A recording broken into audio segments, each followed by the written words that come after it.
Une nouvelle partie des lourdes dettes auxquelles était soumis Bernard Tapie va pouvoir être épongée. Ce mercredi 6 juillet avait lieu, à Liège, en Belgique, une vente aux enchères très particulière, celle de l'immense villa La Mandala acquise par l'homme d'affaires en 2011 dans la ville de Saint-Tropez.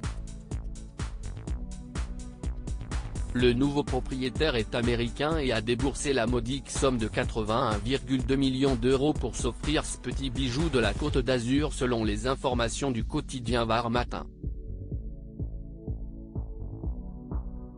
L'immense propriété s'étale sur 500 mètres carrés de surface, au beau milieu d'un terrain de 2 hectares avec piscine et vue imprenable sur la mer Méditerranée.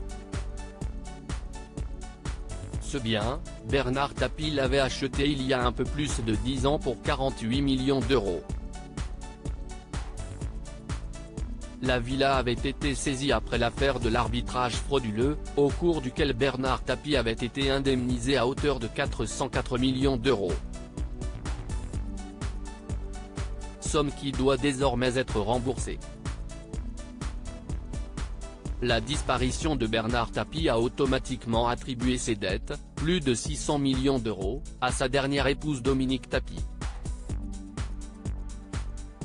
La vente de la Mandala, détenue par la filiale luxembourgeoise d'une société belge et saisie par le tribunal de Liège, permettra donc d'en rembourser une partie et de satisfaire le consortium de réalisation, chargé de récupérer les 404 millions octroyés injustement à Bernard Tapie d'après la justice qu'il avait finalement déclaré coupable d'escroquerie quelques jours après sa mort.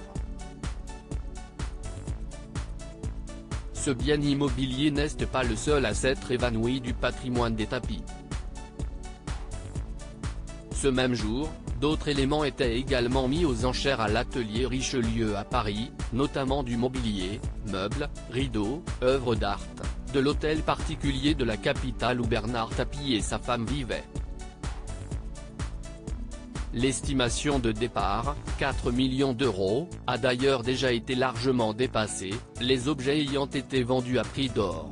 Tout comme cette dernière résidence parisienne qu'il occupait et que l'homme d'affaires a préféré vendre avant sa mort pour assurer au mieux les arrières de son épouse.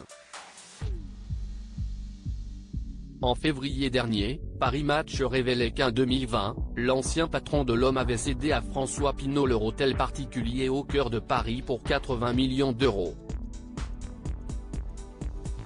Une transaction dont Dominique Tapie n'avait apparemment pas été averti.